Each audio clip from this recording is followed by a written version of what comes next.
up, beautiful people? Can everyone hear me clearly? Okay. What's up, beautiful people? And welcome to the celebration of 10 years VRT Sandbox. My name is Ren Elisabeth Kambote, also better known as Ren Mbote on social platforms. And maybe you know me also as the host of the podcast What's Up with Ren. I'm also the producer of that podcast. I also want to welcome the people who are following us through the live streams. To you as well, welcome. And today we're here, of course, to reflect on the past and explore the future, but also showcase all these stories of innovation. And let me tell you, this will not be your average tech event. We will not do long, boring exposés. We're gonna keep it short and sweet. And we will also just showcase the most pertinent and exciting elements that we have here today. The team has worked really, really hard to make this all happen, so I'm really grateful for that. We'll start off by hearing from the founders, of course, from VRT Sandbox. Then we have a keynote from Bart Bex and a very eye-opening conversation with Tanya Hutter from ARD. And then we have not one, not two, but 5 cases of startups who started here at VRT Sandbox and who are now thriving businesses, okay? So before we get into all of that, let's take a look at the highlights, the milestones, the funny anecdotes, but also the photographs, the historical photographs. And just as media, this video will be fast-paced. So I will kindly ask you to really keep your attention while I show this video. Okay, is that good for everyone? Is everyone awake in this room? Yes, okay. So, without further ado, let me present to you 10 years of VRT Sandbox. Let's party. Let's party. Let's party. Let's party.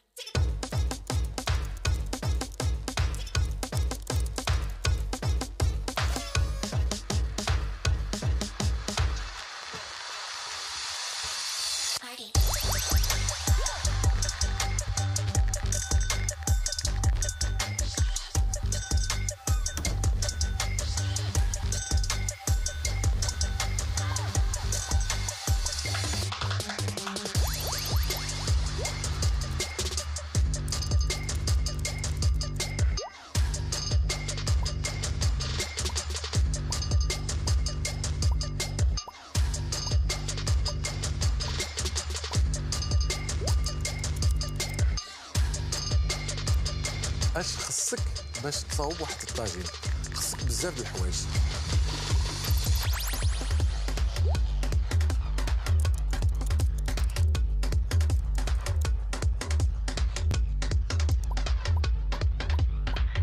We co-organize events and partner up with, for example, the European Broadcasting Union.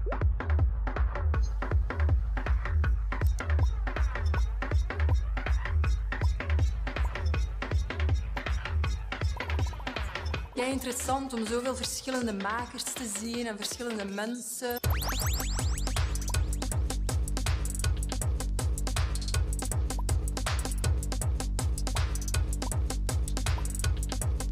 Waarbij we een joint venture hebben, VRT en PMV, en waarbij we eigenlijk investeren in beginnende en voorstartende bedrijven.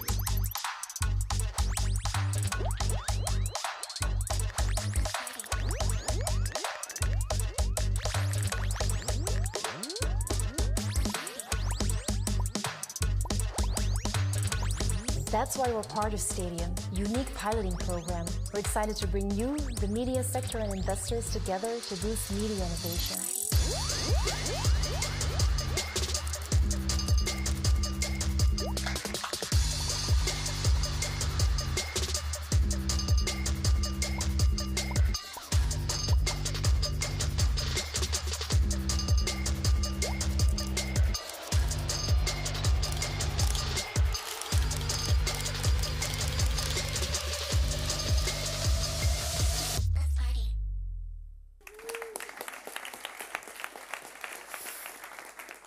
As mentioned before, there are people who are following us online from all over, and those people have the opportunity. So if you're listening and watching, you have the opportunity to go into the chat box and ask any question that you have during this celebration.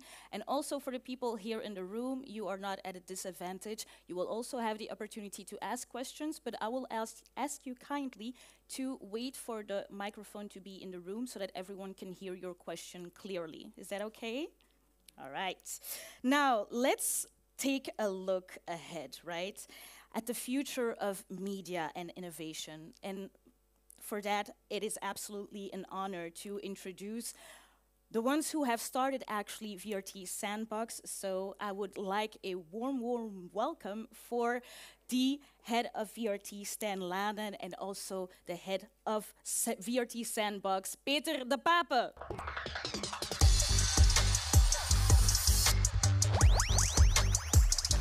So, I'm Stan Lahan. I'm CTO of VRT and also responsible for innovation.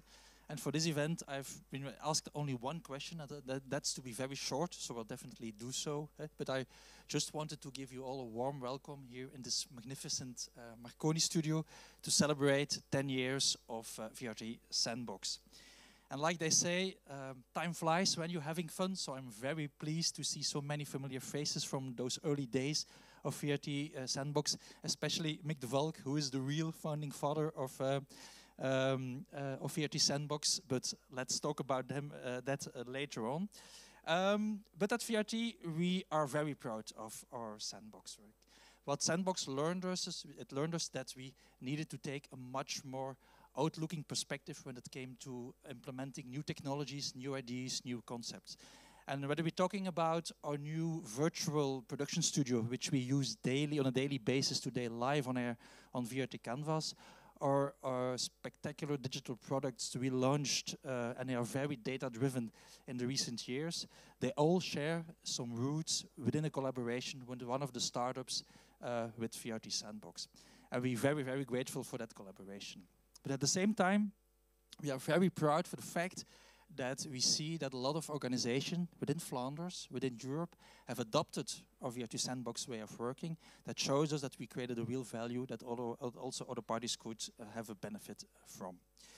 So, like I say, that's something we will talk about definitely later on. But as promised, I would keep things very short. So I'll give now the word to Peter de Pape, the master of ceremony of today of VRT Sandbox. Thank you, Stan. Also, warm welcome from my side. I'm really happy that we're all here together this afternoon. 10 years of VRT Sandbox. What a ride it has been. What I love most on how it brings people and also ideas together that truly matter.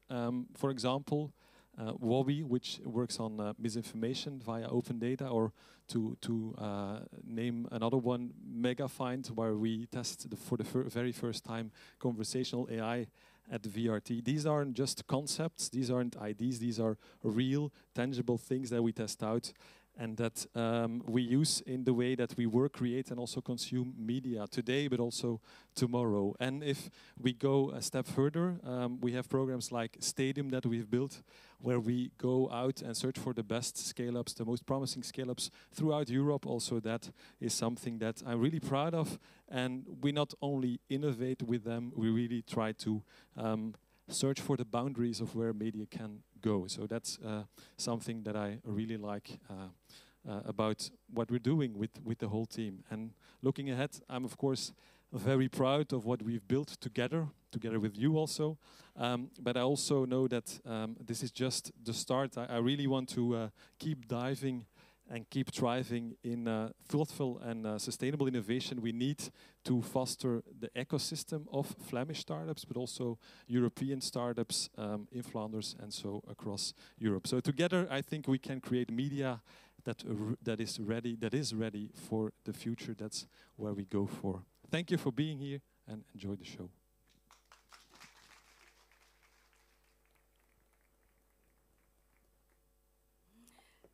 Yes, thank you so much, gentlemen. And I would like to hand out my sincerest apologies to the head of VRT, because I said Stan Laden instead of Stan Lahan. mistakes happen, right?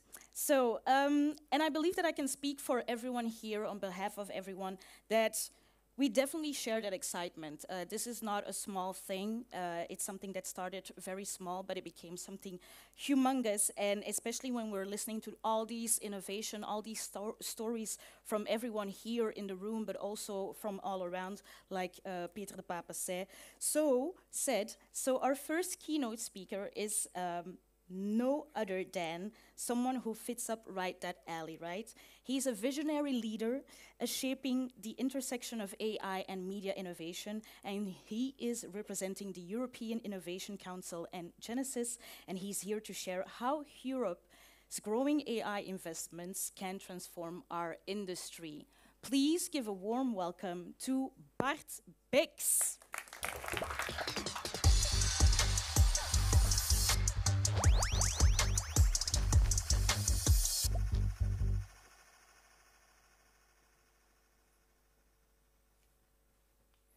Hi everyone, happy to be here. A couple of weeks ago, Peter and Sein called me and they said, well Bart, could you give a talk? We have our 10-year anniversary event and could you talk about Europe and geopolitics or geotechnology and link it somewhat to AI and media? I said, okay, I can do that. And then they told me, yeah, can you do it in 6 minutes? And I say, hey, I'm from Limburg, you know, that's like 3 minutes for the rest of you. So I got 8. I'm gonna shift through it, so bear with me. Let me start by what seems to be my partner in life a bit for the moment. Arnold Schwarzenegger played the Terminator 20 years ago, and his goal was to defend the planet against the evil AI virus called Skynet.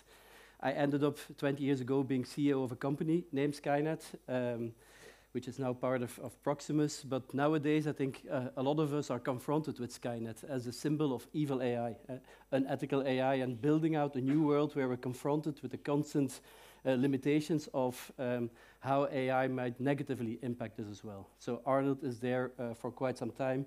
I asked Proximus, by the way, if I could have the name Skynet back. Unfortunately, my argument was that they could use some revenue nowadays, but anyway. The world moves in vagues. Every 10, 15 years, you see a technology vague on which entire new businesses are built. It started with PCs and mainframes. I grew up. My wife tends to disagree now and then, but I think I grew up in the period of the web, and now we arrive at generative AI. And that's really fascinating because the same impact is happening on media as well. You see over the last 20 years, media has fundamentally changed, and now we come again in a new era where all is to be rebuilt. This slide is, I think, quite significant because it illustrates the size of media companies. I took here the slide of the US. Disney still being the biggest one, but everything in red is companies that have been built over the last 15 to 20 years. So it's nearly half of the largest company of the media companies. YouTube is the second one. YouTube is, in terms of revenue, nearly 50 billion, larger than Comcast. And TikTok is 3 times the size of News Corp. If you then extrapolate that generative AI might be the same kind of vague, well, there might be 2, 3 media conglomerates, new ones arriving in the next years. And that brings us to, we have arrived in the age of AI. And what is somewhat particular, and I like this book because it was written by a trio of authors, one being Eric Schmidt, who kind of represents Google as startup, corporate or investor, Kissinger, who passed away end of last year in terms of policy and politics, and then the dean of MIT, and that's basically representing all factors that are important to build an ecosystem. The economy, policy, and research. Until now, tech, and especially US tech, always stayed out of the policy side. Entrepreneurs and startups became corporates, became investors. They were often built on research, but now we have arrived in a period that tech is also becoming policy. Mark Andreessen, it's a guy on your left, he wrote at a certain moment a tech manifesto stating that all tech will be positive. It will solve the problems of the world. It will have immense solutions, and there was quite some criticism against it. I think sometimes rightfully so, because there's also some narcissism related to it. I lived in the US for partly for 5 years. There is some self-declared elitism there. Even I moved there at the time because I thought that I would enter into a world where global impact, positivism, and entrepreneurship would come together, and all the rest wouldn't matter. It's not completely that. Musk, of course, is the second one now arriving. He's representing, I think he's the entrepreneur from our era. How can you build 6 companies? He's only 54. How can you build 6 global companies and then transform the American government and do them all at the same time? And then the guy at the right is David Sachs, who's now, I don't know if you're familiar, he's like Musk, an ex-PayPal guy, and he has now been declared or announced to be the Czar, the guy who will be leading the US policy for AI and crypto. So suddenly we have the US government policy being led and highly stimulated by entrepreneurs. That's, I think, the first time that it's happened in that way, and I think it will have a lot of impact. So does Europe have a chance? I was, when I came back like 7 or 8 years ago from the US, I was invited at the European Parliament to speak about that, and they asked me, Bart, what should Europe do? And my answer at the time was, just get out of the way. It was not my best answer, especially, unfortunately, it was recorded and used against me now and then. What I meant is we could do things by getting out of the way, by decreasing regulation and seeing regulation as a positive thing. You can also see regulation to build elements. Elon Musk, we talked about him. Without regulation, NASA would be non-existent because 90% is procurement. You can build a story around that. Now, there's 2 things that we have to be careful of. One is we are really great in research, Belgium also in Europe, but 95% of research is unused. It's patents that are sleeping. 95% sleeping, and already there we lose 15 to 20% compared to the US. And second part is, especially in the era of AI, a bit more complicated in a way that usually you had technology ideas, then they are funded by investors or venture capital, and then they make deals with corporates. In AI, it's a bit different because it's the corporates who act as the investors. It's Microsoft that invests in OpenAI and Amazon that invests in Anthropic and so on. It's Meta doing the investment. And that creates a bit of an issue because those corporates now, they have access to the data, they invest, and then they have the power to distribute.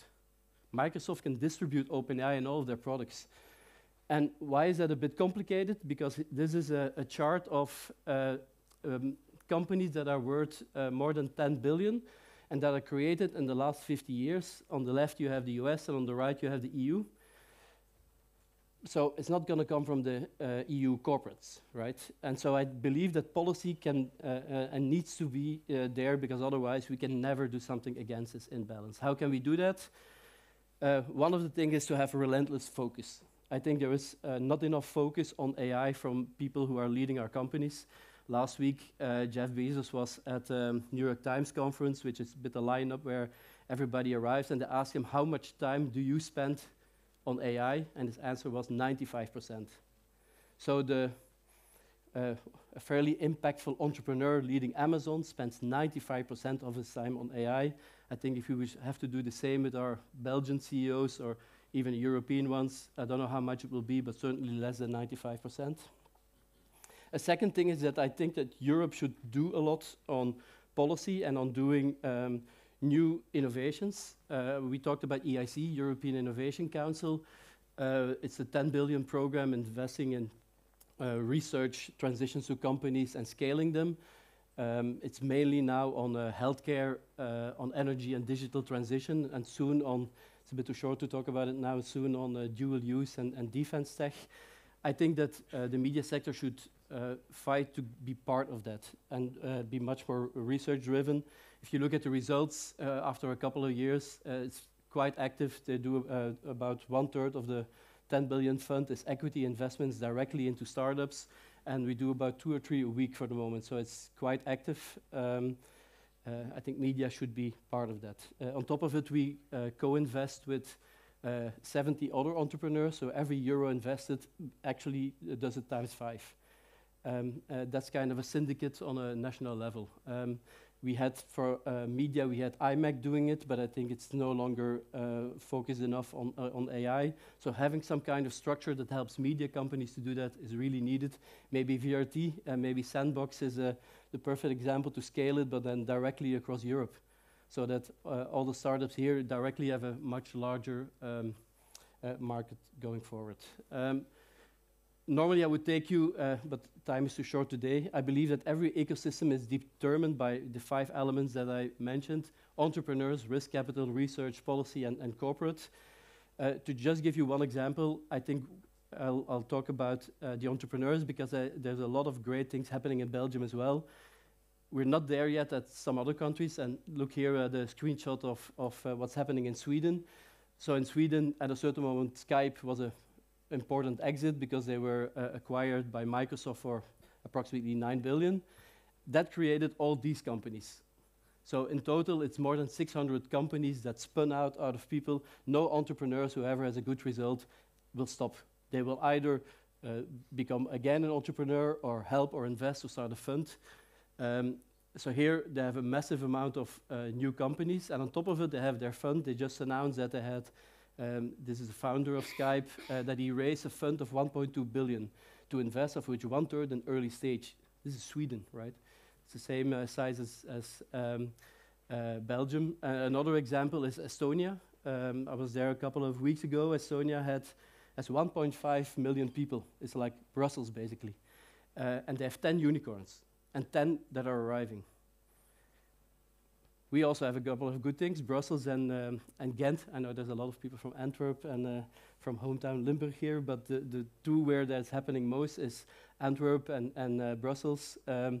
And I think we have to wait. We need the time for these big exits to happen, because that will be the main impact on the entire ecosystem. Now, to end up, Peter asked, can you look at what you did in your life and then give one advice? When I was writing it down, I was thinking, no, not that I'm old, but that there's a lot of stuff that you can get involved in, but mainly I think that we should not listen to too much advice. I see a lot of young entrepreneurs here. There's a new era coming. There's a lot of people who have a lot of advice. My advice is go explore. Nobody knows exactly what is going to happen. Probably the most impactful entrepreneur was completely wrong on self-driving cars. The guy in the middle just had the Nobel Prize. It's the one working on neurology who got the Nobel Prize for working on AI related to it. The market is entirely open. That's so fascinating. The AI market is, Sequoia made a map. These are all the companies on applications and developer tools and data and media that were created and that had a certain size. And these are the ones at similar size on AI, meaning all open. That will, for the next 15 years, that will not happen again. It's an entirely open space for people to take it. So that's my only advice. Don't listen too much to everyone and go explore. Thank you. Thank you so much, Bart Bex. That was a lovely keynote. And with that, we have officially kickstarted this event, I would say. And I just want to ask the audience, is it okay if we ask our first question from the people who are online instead of who are here in the room? Unless there is a very urgent question that someone wants to ask Bart Bex right now. But I would also tell you that, of course, we have plenty of time to do these questions face-to-face during the networking session afterwards. So, is that okay for everyone if we ask the questions from the people online? Okay, thank you. So I will look at my colleague or the team member, Magnus. Hello, hello. Question that came in, Bart, for you. How can Flemish media companies better position themselves to compete with major American platforms? Good question.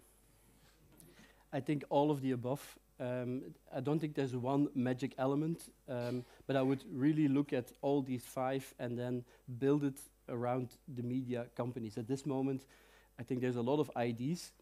Sometimes because of the linguistic element, we start out too small, while it takes just as much effort of conquering Flanders than it takes to conquer a larger territory. On venture capital, I think there's a lot that we can do much faster. We created this SaaS fund with quite some entrepreneurs called Syndicate One. I think that just with the people in the room, you could create a Syndicate One for media, so that there's much faster capital that can be invested in young entrepreneurs, and then have it supported by policy to grow as quickly as possible, and then ask everybody, we have a new government coming, just take away all the barriers that make it too complex. Take it away, take stuff out, not even create new things, just take stuff out so that entrepreneurs can be entrepreneurs. Thank you so much for that answer. Give it up for Bex once more.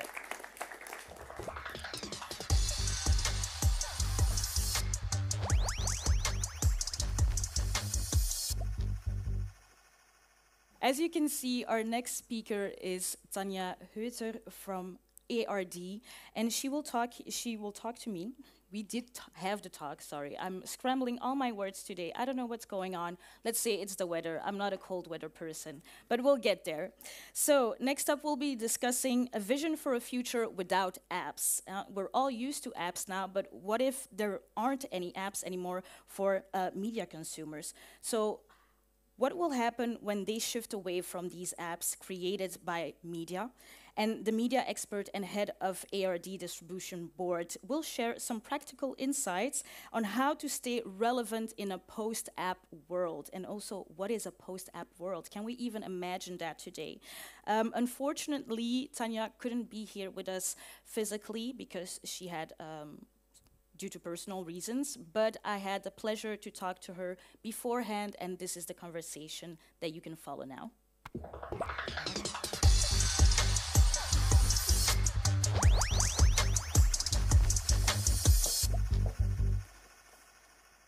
Welcome, Tanja. Hello to everybody. Really nice to be here. So, Tanja, everyone is talking about this post-app era. What does that actually mean? And more importantly, how does the ARD cope with that? How are you approaching this? Well, actually, of course, this is one of the main challenges in distribution of media. And maybe I can tell a bit the story of how we approached that in the past, because it was back in 2016, 17, I would say, that we realized that digital platforms will sooner or later be the main, if not the only, distribution channel for all our content. And it was clear that this form of distribution will be an entire new discipline for us, because we're, as maybe most of you here, are broadcasters from origin. So we knew that we need to build up structures and know-how to deal with that.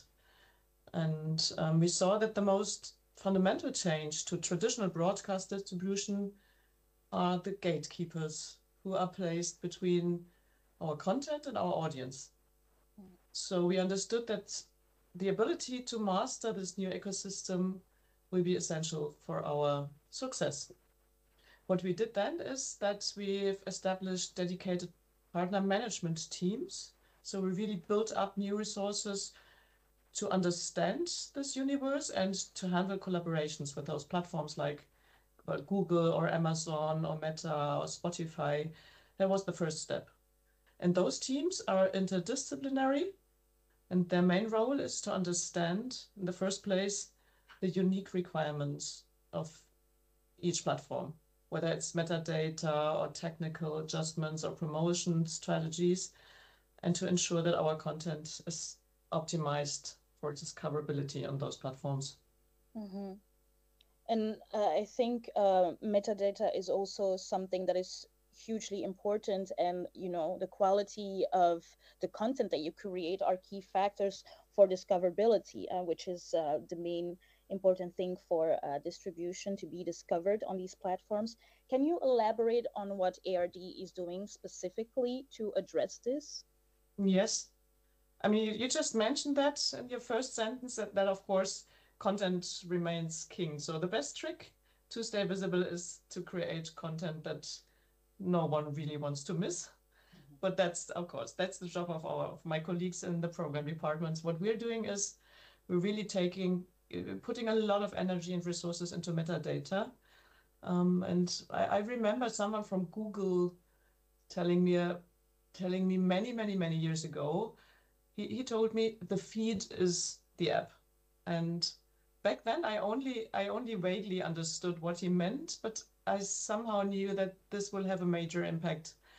So we really started like 5 years ago, we started to take care of our metadata feed. And what this means becomes pretty clear today, because if you switch on your television, and if you have a smart TV, for example, or a connected TV in your living room, and you switch on your television, what do you see? It always depends, of course, on the model that you have, but most likely the majority of the screen is covered with single programs coming from various media companies and platforms, and look all the same on the interface. And you still find app icons, but those are more and more disappearing from the home screen. So if you want your program to be found on those screens, then you need to provide a metadata feed. That is the trick to really transport your content into those interfaces. And the better the metadata, the better the findability. So metadata is really becoming a crucial element in how content is ranked and how it is discovered.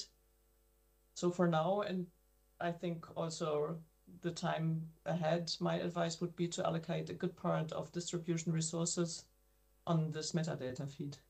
Mm-hmm.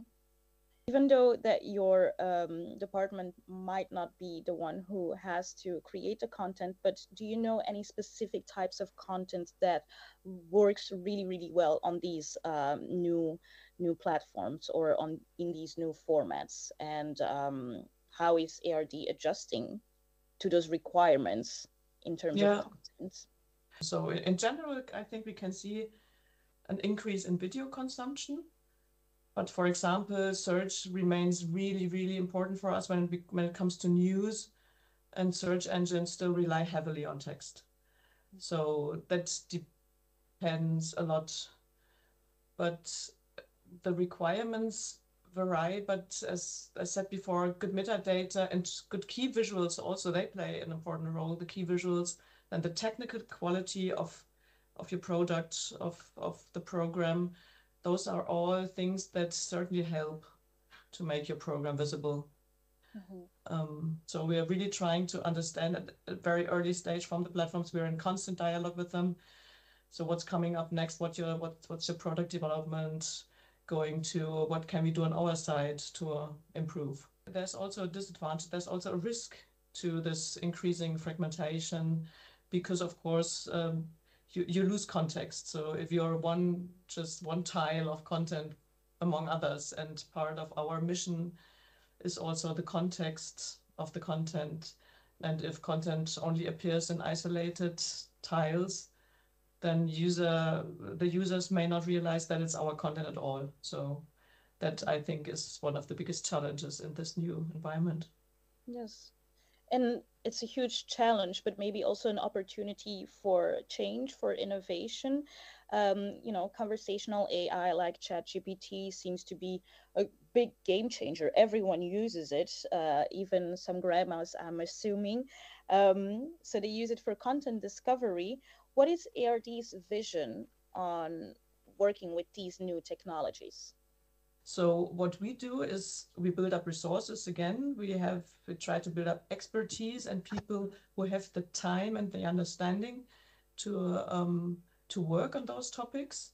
And we are really actively seeking the dialogue with the big platforms to understand where their way is going to. And that's not so easy at the moment in Europe, because the huge companies, the big companies like Google and Amazon and also Apple, they haven't really launched a lot of their products regarding AI in Europe, also because of regulation.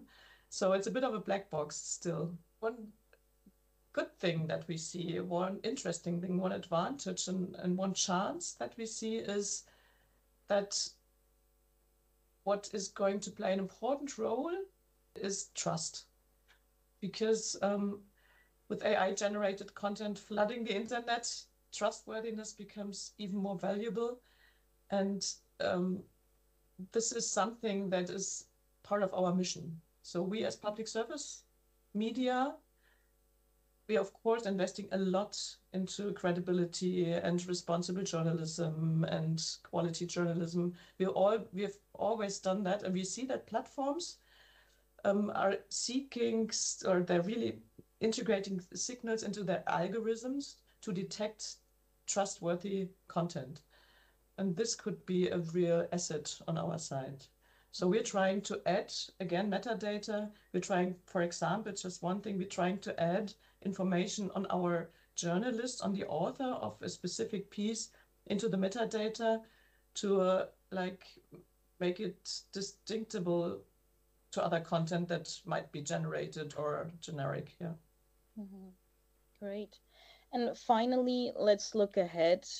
Maybe it's not all doom, but what advice would you give other media companies navigating this shifting landscape? Build up the resources that have the time to do it. So it's all about know-how and expertise. And that's, of course, that's not easy because everybody is looking for those people. So they're hard to get. Give them time. Then dialogue with the platforms, with other media companies, make alliances. There's no point in trying to make a master plan for the next 5 years. So Okay. move fast. Move fast, as it is always required in this fast-paced environment. Thank you so much, Tanya, for taking the time for sharing these very interesting insights. And we'll sure hear from you soon, maybe a couple collaboration between VRT and ERD. Thank you so much. Well, thank you, everybody. Have a very great event. Yes, Tanya Hutter from ARD, everyone. And now we will hear from the two who have actually kickstarted VRT Sandbox. No one other than Floris Dalemans, who really witnessed this, media innovation from the very, very beginning, from its early years. And Peter de Pape, that you already have seen and heard earlier, who has been steering the ship for several years now. So, and they'll share their unique perspectives on how it all began. And let's just give them a warm welcome, yeah? Peter de Pape and Floris Dalemans. Floris. Hello. Hello. Hello. Yes, in English. In English. I will switch to English. Very good. Can you take us back to the very beginning? How did you even first get involved with VRT Sandbox? Well, we had a fairly small team working at VRT on innovation, and we love to break stuff. Because that's the way how you innovate. You break things and you rebuild things and you explore and you invent new stuff all the time. Of course, breaking things is all cool and great and well, but when you're trying to produce like a radio show or a television program, breaking things is not something that you want to happen because then there's no television show.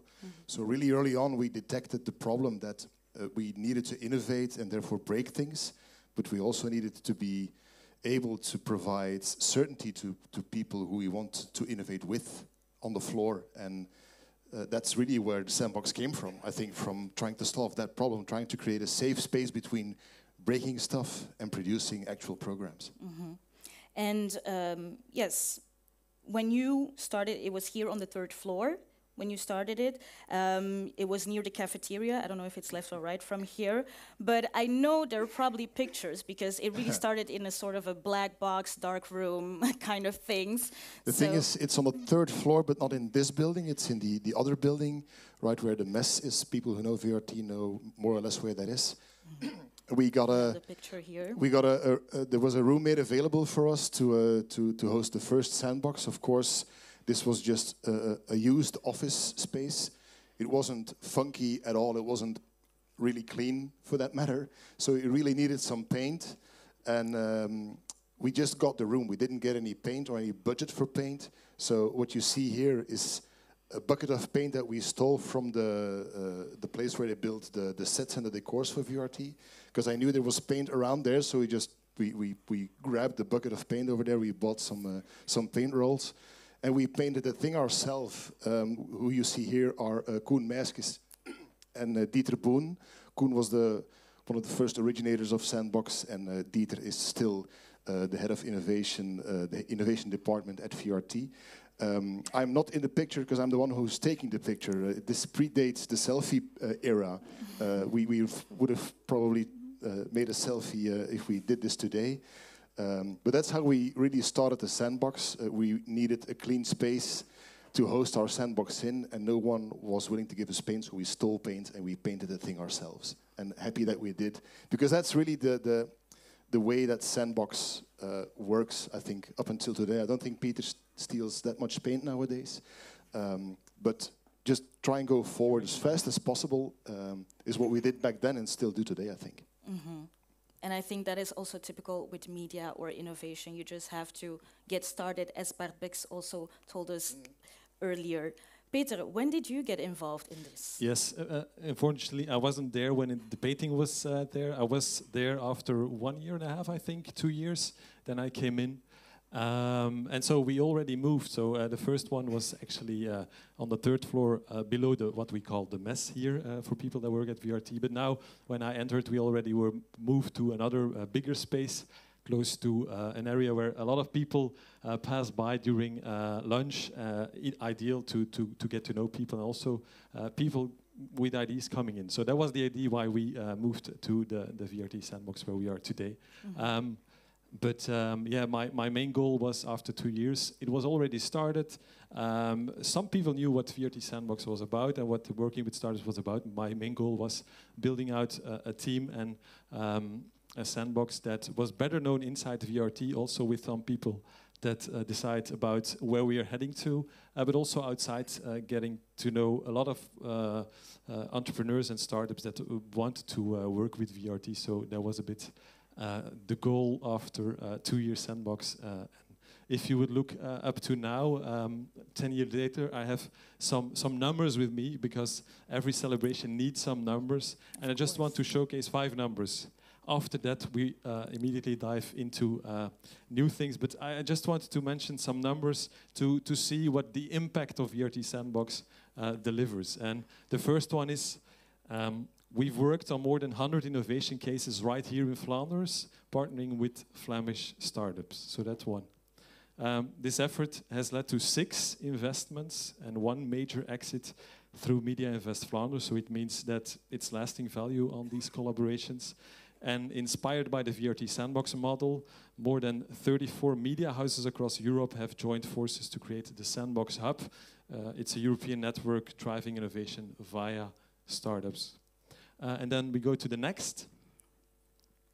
Through Stadium, that was the 40s, through Stadium, our European scale-up program, we've connected 80 startups from 33 countries with 40 media companies. And finally, that's the last one, closer to home, the Seeds and Growth media program that everybody knows, I think, has already selected 50 promising startups in just 2 months, resulting in several successes, and also in matches with Flemish media. So to wrap up, of course, we didn't do this alone. We did that together with you, and that's also why I really want to take the time to thank everybody that has joined us during the trip of 10 years VRT Sandbox. So I want to thank the startups and the scale-ups who trusted us and jumped into this adventure together with VRT.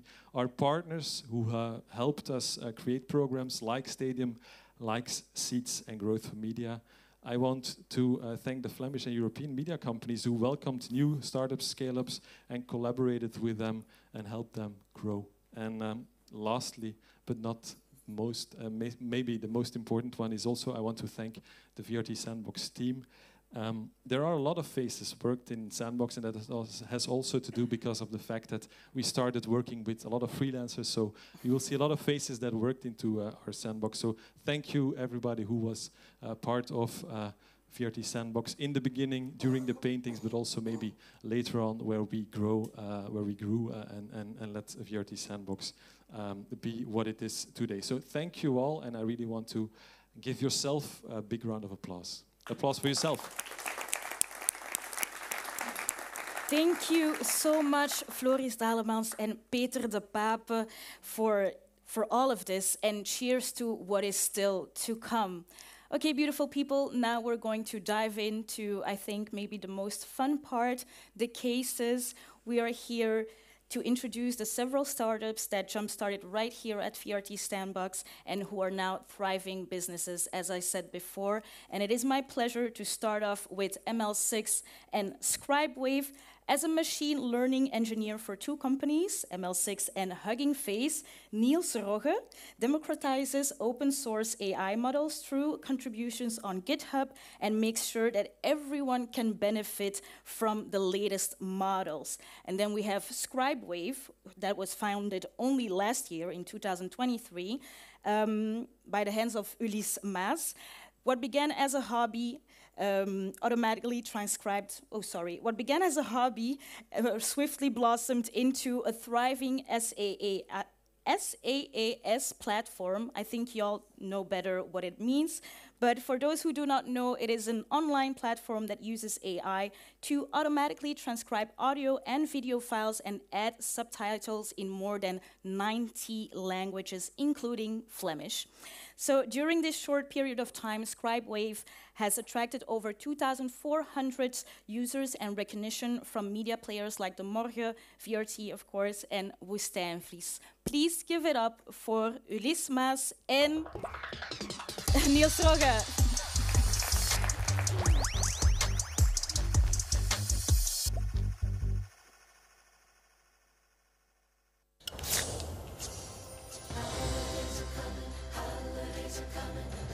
Something magic in the night. Can you see it shining bright?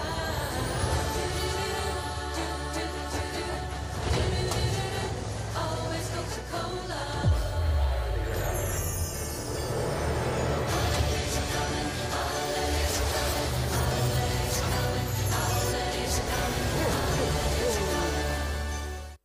This is Coca-Cola's latest global ad campaign, and all video footage is generated with AI.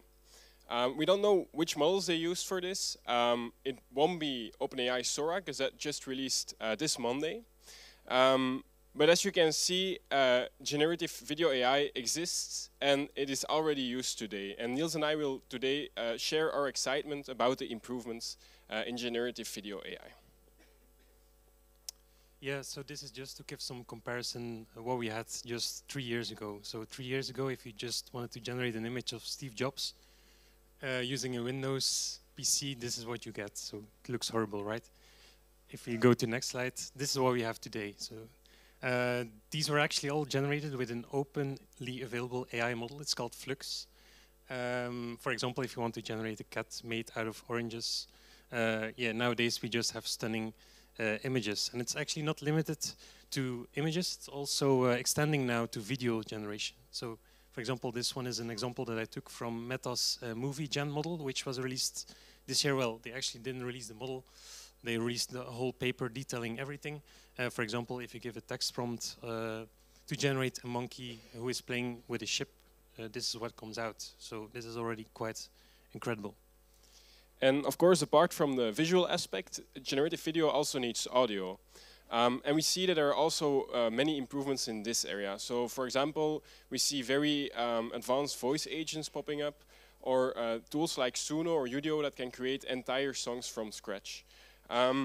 Maybe you have played with Notebook LM already, which is able to digest some documents and turn it into a realistic podcast. So for example, if we put in the website URL of VRT Sandbox, we get something like this. All right, everybody, welcome back. Today, we're going to do a deep dive into something pretty fascinating, I think, especially for folks that are either interested in the future of media, or maybe thinking about starting their own company. So sounds super realistic, but it is all AI generated. We can also dub content. So for example, I recorded this cringe video back at home. Hallo daar vrienden, vandaag ben ik thuis. In Dutch. And then I put it in HeyGen, which is a startup that does this automatic dubbing, and it came out like this. Hey there pals, Currently, I'm at my place trying out various AI. So way better English than I'm speaking now, of course. Yeah, and so these are just some other stunning examples that I found just last week, because these things get released every single week. We see new things coming out. For example, this is an example I took from a Chinese startup, which is able to animate characters. So for example, if you have this character, you can just, via text prompts, decide what the character should do. For example, putting her hands on her face, make her look sad, or make her sit down. So yeah, this all becomes controllable right now via text prompts. Or yeah, you can make her walk forward, as another example. And yeah, we actually now also have novel interfaces. This is an example I took from Kling.ai, which is a Chinese startup as well. China is actually developing a lot of cool stuff. For example, here, yeah, you can just basically decide how objects should move in a video. If you want the car to move across the street, the guy to the right and the dog to the left, yeah, you can generate a video like this. And apart from purely text-based standalone tools, there are also integrations that plug into your current workflows, such as Firecut, which is a very popular plugin for Premiere Pro that edits your timeline while you're looking at it. With ScribeWave, we also offer exports, for example, to Adobe Audition to allow for prompt text-based editing in the Adobe suite. Yeah, this is, I think, my most important slide. It's just to make the distinction clear between open versus closed source AI. I think all of you know OpenAI because they created ChatGPT, but despite the name OpenAI, they are a closed source company. Yeah, the name is a bit unfortunate because they actually initially wanted to do OpenAI. So what is a closed AI company? It's a company where you basically just pay for using an AI model. So for ChatGPT, yeah, nobody really knows how the model works. They just hide it behind some servers. You send your text prompt to it, and you get some text back, for example. And there are many, many other players out there, like, for example, HeyGen is a closed-source AI player, and so on. So the cool thing is they manage everything for you. But on the other hand, you also have what is called open AI. And yeah, one of my employers, Hugging Face, is actually in the center of that. So it basically means that people have access to the AI models. You can just download them onto your computer. And so it's great for things like data privacy, because you're not sending over your data to someone else. You can just download the model onto your own device and start training it. So yeah, I recommend you to check out huggingface.com. Currently there are already more than 1 million openly available AI models on there. So yeah, Hugging Face can be considered a bit as the home of open and collaborative machine learning. So yeah, why is open AI important, you might think? Well, there are a lot of reasons. I think one big one is that we want to avoid concentration of like having just a small amount of companies like OpenAI and Anthropic having the power over these powerful AI models. We want to avoid that. We also believe that if you do AI in an open way, it enables more progress. For example, the transformer, which is powering ChatGPT, was open sourced by Google in 2017. So without Google open sourcing this, there wouldn't have been a ChatGPT.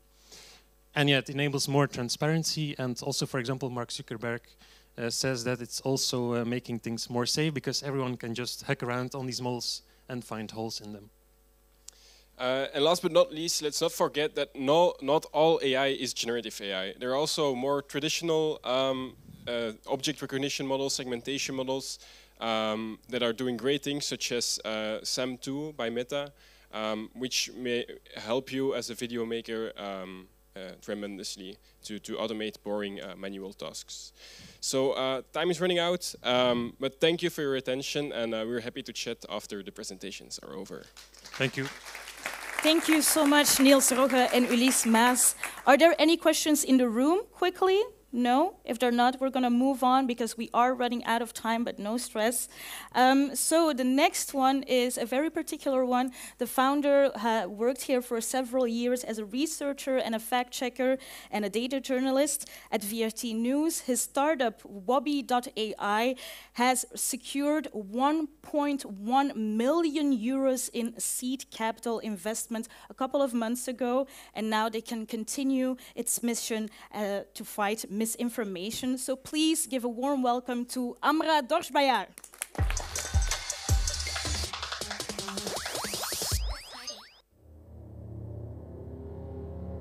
If roses are red and violets are blue, Why is there a color named violet? No idea, but what I do know is that Wobby helps you do your work 4 times faster. Robin here is writing one of those reports. He spends all day just looking for information on the internet and documents and tables upon tables upon tables. He's been switching between 16 different apps. Nothing's coming together. Luckily, there's Wobby.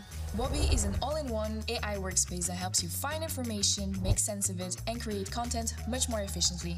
You can use the internet, your own documents, and even data from official sources. You research, analyze, write and edit, all within the same intuitive workspace. And yes, voila. Now, that wasn't so hard, was it? Wobby. Insights you need, speed you want, results that matter. Thank you very much. My name is Amrador Spayer. I'm the co-founder and CEO of Wobby. And I'm very happy to be back in this building. It always kind of feels like a second home because the idea of Wobby was started in this building with a very simple idea. What if we could connect all the world's, factual data and make it easy for journalists to search them and ask questions and hopefully create really impactful news stories. That was the idea. Looking back at it now, it was a bit of a naive idea. But exactly 2 years later, if you go on our LinkedIn page, it seems that things are going really well. We just closed 1.1 million seed round. Our team is growing. We're winning pitching competitions, getting featured in newspapers, also being invited by the US government to showcase our solution to make data more findable and easy to analyze, so it looks everything is going great. However, if you really go, behind the scenes and I just went to our WhatsApp with my co-founder, the amount of times that we sent to each other, fuck, every time there's a new competition, every time the big players created a feature that we were working on. So it is a really it has been a hell of a ride. And I brought some lessons I've learned along the way. The first one that I've learned is be really naive but learn fast. Because if I knew then what I know now, I would have at least hesitated to really jump in it.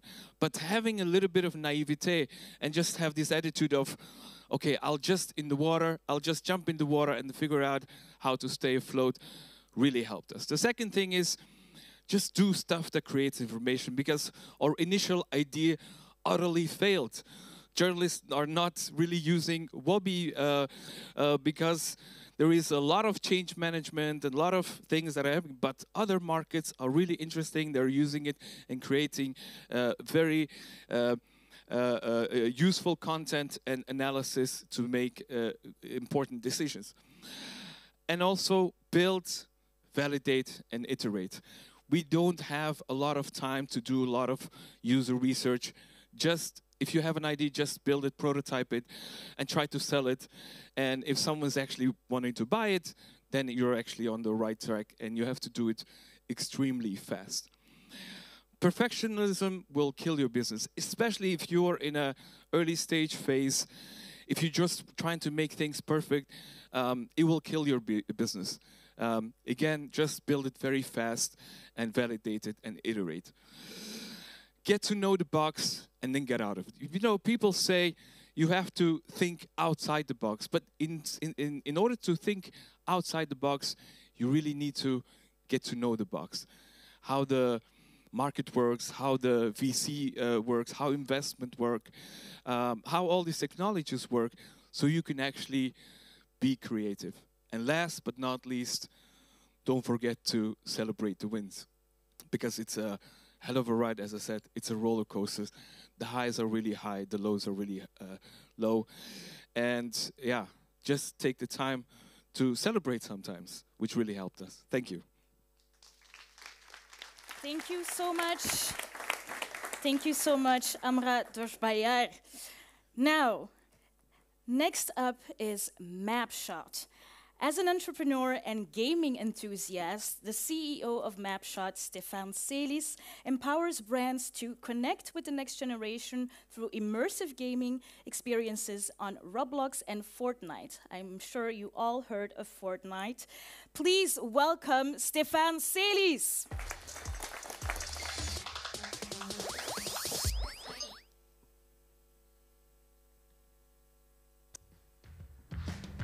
So I'm Stefan, I'm co-founder of Mapshot, and we build games on Roblox and Fortnite for big consumer brands that want to stay in touch with the next generation. We've done this a lot in the local market in Belgium for brands like VRT, Proximus and so on, but we're also doing it more on a European level for the Olympics, for Pringles, for Red Bull and other brands. And our story starts from the notion of the youth is going away from traditional media. They don't watch television as we used to do as kids.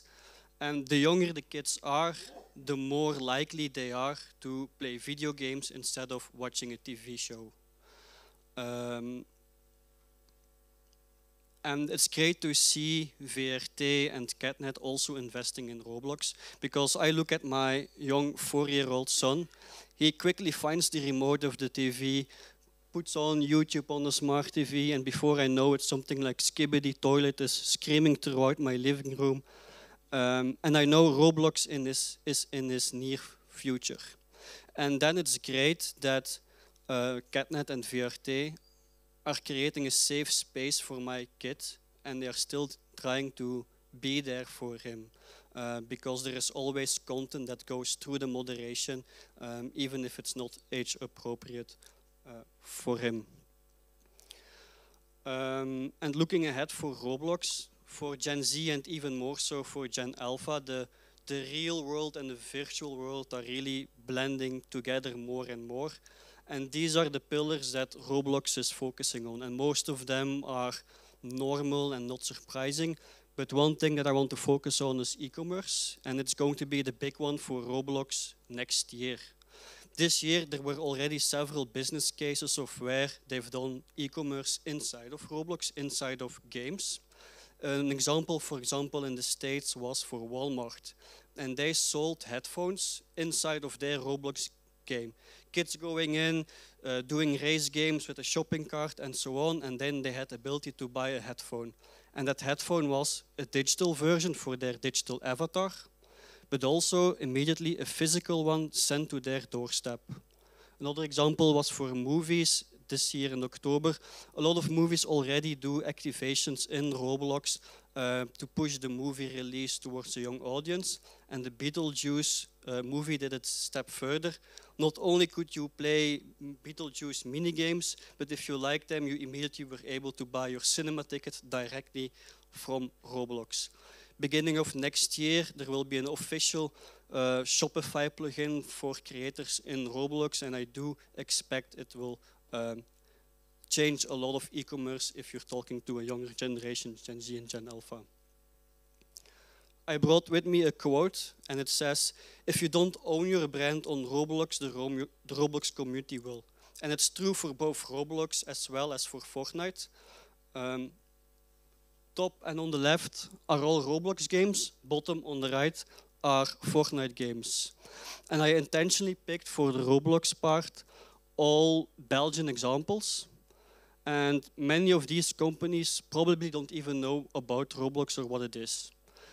These are all unofficial games. None of these were created by the brands that they represent or the IP owners in question.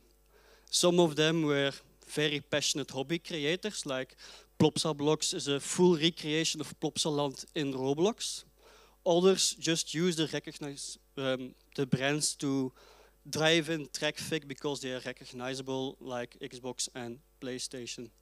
Some of them earn some pocket money through donations. Some of them already earn several hundreds of thousands of euros in revenue. As a brand, you then need to ask yourself, what will my strategy be? Will I go in and the games that don't match my story, will I ask them to be removed? Will I collaborate with these creators and invest in them? Maybe make some agreements like forego the commercial part and please no Smurfs with assault rifles? Or will you step into the ecosystem, try to be authentic, tell your own story the way that you want to tell your story?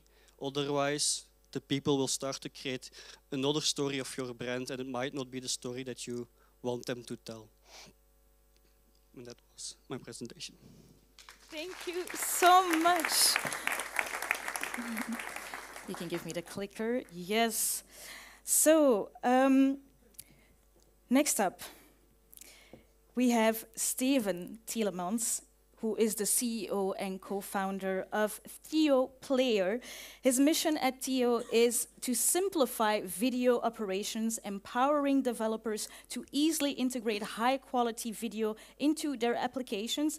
And from a Flemish media startup to a successful exit with Dolby, he will tell us all about it.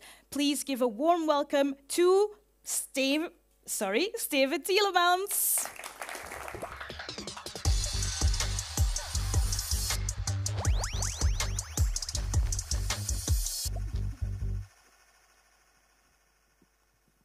I'm sure you were wondering why this couch was here.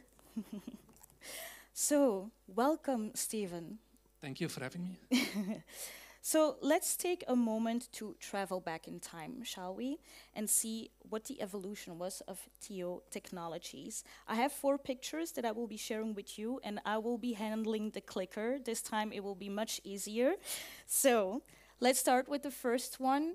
So, we see this picture that is showing a recognizable example for the audience where streaming fails, such as the recent Netflix live event failure from this fight. I haven't watched the fight. Did anyone watch the fight?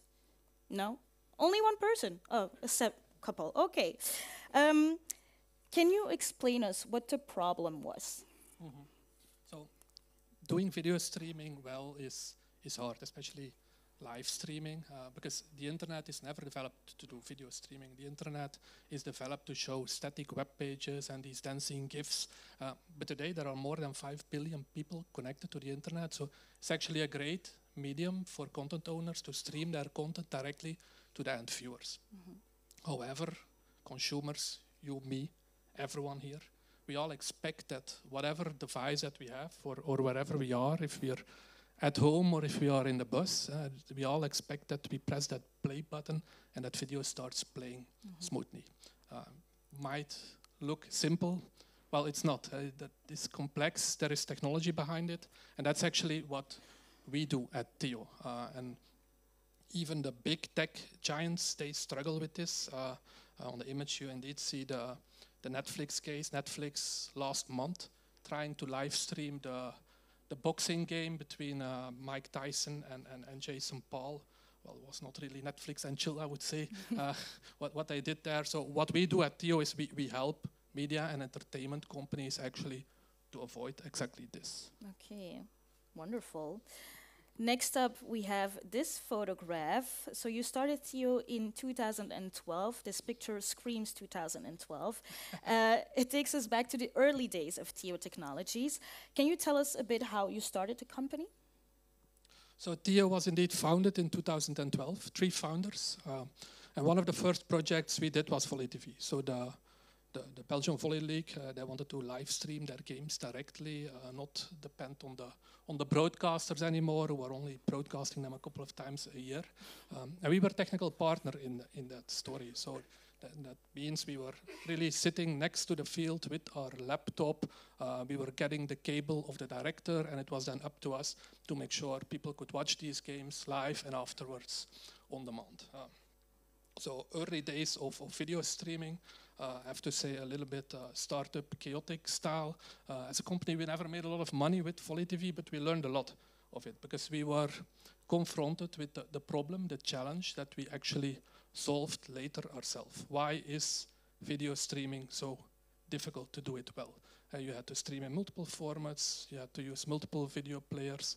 There was still something like Flash around that you had to use. So we had an idea, a vision, can we not do this simpler? One video player that works everywhere with one streaming protocol without Flash. And engineers, as we are, we dived into this. We hacked something together, kind of prototype, not fully functional, but good enough to show to companies out there. We then had the opportunity via iMinds to actually pitch this to the big technology companies in the US, in San Francisco. So we went over there, we sit together with Apple, with Twitch, with Facebook, with Amazon out there. And we got very good feedback from all of these companies about our technology. They said like, cool, we want to start using something like this in the future as well. But we need this as well. So a very long list of things, and well, we had nothing of all this. So it was not the right time yet to sell to them. But when we then came back to Belgium, for us, this was the validation that we were looking for. We really knew, like, okay, we are onto something. We need to focus on this. Their list of requirements became our product roadmap, basically. So we decided to fully switch to this video player technology. It still took us like a year and a half to really come on the market. And then in 2015, we came on the market with our first product, Theo Player, and that's actually when the real growth story of Theo started. Yes, because you then managed to attract some major players globally. How did you navigate this growth phase? Because you said you started from nothing, and then there were all these requirements. How did you manage that? Yeah, it really took off at that moment. As Theo, we managed to sign up big tier 1 media companies all over the world, like brands like NFL, NASCAR using us, Sky. In Belgium, VRT is using us, but also like Netflix, Telenet, Play Media are using us. Then we got on the radar of big technology companies out there. I remember like Twitter reaching out to us just via our website. Hey, we like what you guys are doing. Can we get some information? Can we have a chat? Of course we can have a chat. And they became a customer afterwards. Google was picking us up, mentioning us in their developer conference without us knowing. This is really nice if this is happening, because we were still a startup of 3 people at that moment. So we further scaled the team, sales, marketing, engineering, support out there. What we did very well as well, I think, in these years is we always focused on innovation. So innovation is really in the DNA of Theo. So next to the video player, we've also developed an ultra-low latency product, Theo Live. We have developed a new way to show advertisements in video streaming, Theo Ads. So a lot of hard work in all these years. And last but not least, le moment suprême, all that hard work paid off because you got to exit to Dolby. How did this come about? How did this happen? And what does the future look like now with this? Yeah, all the hard work paid off indeed, because Theo got acquired by Dolby this summer. So over the last, thank you. Over the last year, I think we really managed to establish us like as a front runner in this specific industry. We managed to sign up really nice customers, big brands out there. Company was doing very well as well in terms of growth rate. All our KPIs were green, and Dolby also picked this up. And for this reason also, they saw Theo as a very good strategic fit on their vision and what they want to do around video streaming moving forward. So the whole Theo team is joining Dolby now. Myself, I'm now responsible there for product and business strategies. Of course, still early days for us. But really exciting times. Also, if I now look back, 10 years ago, I think Theo was one of the first companies in VRT Sandbox program. Has been a whole journey for us, and I know there are a lot of entrepreneurs building on that same journey. And I know startup life is a little bit like live streaming. There are always challenges. There are ups, there are downs. Sometimes it crashes. But if it works, I think it's magic. And Bart mentioned it as well. There are a lot of opportunities out there, I think, for people to grab today. So I would say to everyone, focus on really nailing that product market fit well, because that is when the magic happens. Okay, amazing. Thank you so much, Steven Thank Tielemans, CEO of... Thank you so much. Now we have one more case left. Oh, sad cry. No. As a junior producer at Sputnik, Matthias Sourbron worked on projects like What the Fuck and Galas en de Kost since 2014, sorry. I wanted to say 2024, but that's not correct. Since 2014, he has led Wayo Talent Factory and co-headed Oi Mundo Belgium and casted acclaimed productions such as Patser, Grond, and Rebel. Maybe you've heard of it. Please give a warm welcome to Matthias Sourbron.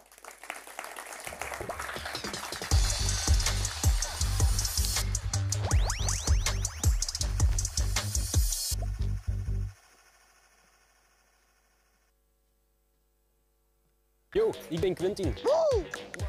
En ik heb één hele grote droom.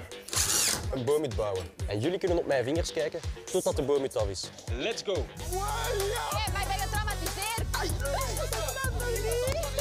Dit is... Charles en de Kost!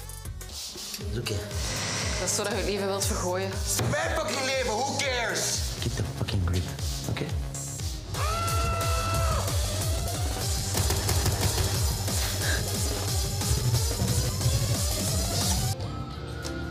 Stop, nee, hé. Je kunt het niet zomaar uitmaken met mij, hè? Zo gaat het toch niet, mijn vrienden? What the fuck? Hi, everyone. Today I speak behalf Sputnik, a production company that loves to create and produce digital-first content and experiences for specifically young audiences. As you could see in our show reel, the last many years we have been creating TV shows, series, specifically with a focus on young people. One of them was What the Fuck. I think it was about 7 years ago when it started, when we made a remake of Scam, and we did it a little different. We used a 360 approach where we told the story in 3 layers. Specifically, there was the real-time clips. So at any moment in time, during 10 weeks, we would drop a clip on a platform called whatthefuck.be, where young people could comment on the clips and they could see it. So there was always a little tension, when would the next clip be. One of the other elements in the storyline was we had Instagram accounts from our characters that told also pieces of the story and that were immediately connected with their audiences. And the third layer of storytelling that we used was we had real-time extensions. So, for example, if in the series on the 12th of December at 4:30 there would be a concert, so the clip would drop, and at the same time, sometimes there would be also a real concert going on, and the fans could attend. So it was all with the purpose to get out of the idea that people could experience a series and that there would be the boundary between fiction and reality was gone. Some of the other series you could see were, one of them was Galas en de Kost. It's one that we dropped last year at VRT Max, and it was for the first time that we made a series, I think, in Belgium that specifically targeted the community of people with a Moroccan background in Belgium. So we went on a holiday with 6 people with Moroccan background, and we went to research their roots. So it was a nice trip they made, but for the viewers it was also interesting to see role models with Moroccan background standing up, and it opened a lot of doors. Also a lot of people came to the platform of VRT Max to broadcast it. So what we do is we tell stories, that's our goal, that are inclusivity and warm and welcomes actually everyone, but with a specific core. I have some numbers, but they're less interesting. I think, why do we do this? We went through an evolution where we went from black and white television to a very colorful world of content at many different platforms with all kinds of different content strategies and all different groups of people who need to watch this. We specifically focus on young people. We also make different programs, but how do we do this? First of all, I think it's very important to know your audience. speak the language. We research a lot how to target the people, the young people that are on TikTok, on Instagram, all these platforms.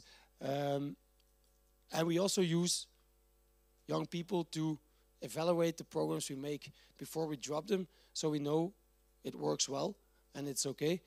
We also do market research. For example, for Charles and the Cost and What the Fuck, in the past we worked together with bureaus that researched, for example, Muslim girls with I have girls with a Muslim belief. What would they like to know in the story? What would they like to see when you make fiction?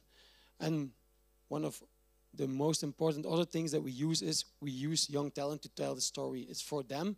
So we surround young directors, young actors with experienced people to show up. And of course, we try to give them a platform to do what they do best. And of course, we want to be future-proof. We just finished a project at VRT, what's called Oasis, where it's about virtual video production and where we experimented with game engines. And at the moment, we are developing a series including AI avatars. And to finish up, keep your core message in mind and your audience. I think young people are very sensitive for what they do, what they are told to do. So know exactly what they want. And of course, like this, we can keep on telling stories to an ever-changing media world. Thank you. Thank you so much, Matthias Turbon. You can give that to my colleague, and I will just take this. Thank you so much. All right, we have come at the end of the celebration, but the celebration won't end here because we have our networking opportunity later on, which is also on the 3rd floor, right? Yes, just you'll see when you get out. I will remind you, well, I will tell you later. First off, I want to thank you so much for bearing with me through the technical difficulties that I created myself. And I also want to thank you for your attention and for your enthusiasm. If you have any more questions for the speakers who were here, you can ask them later on. For those who are online, maybe you can look them up on LinkedIn and all other platforms to ask your questions directly. We thank you so, so much. I thank also the technical team who made this all possible and everyone who was part of this. So a round of applause for yourself. Let's party. Let's party. Let's party. Let's party.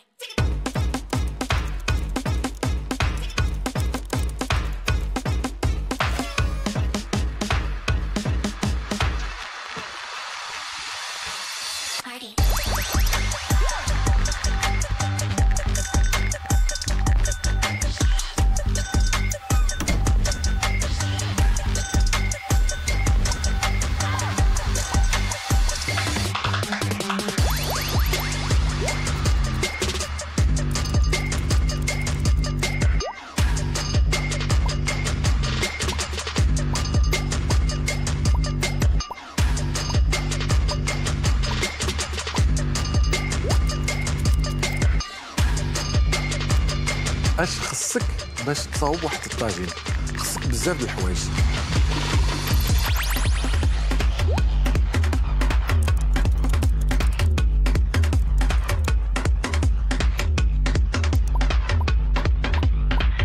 We co-organize events and partner up with, for example, the European Broadcasting Union.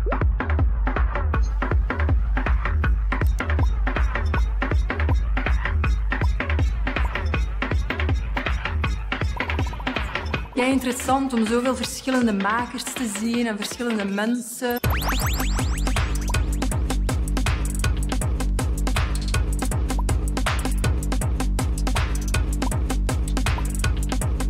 Waarbij we een joint venture hebben, VRT en PMV, en waarbij we eigenlijk investeren in beginnende en voorstartende bedrijven.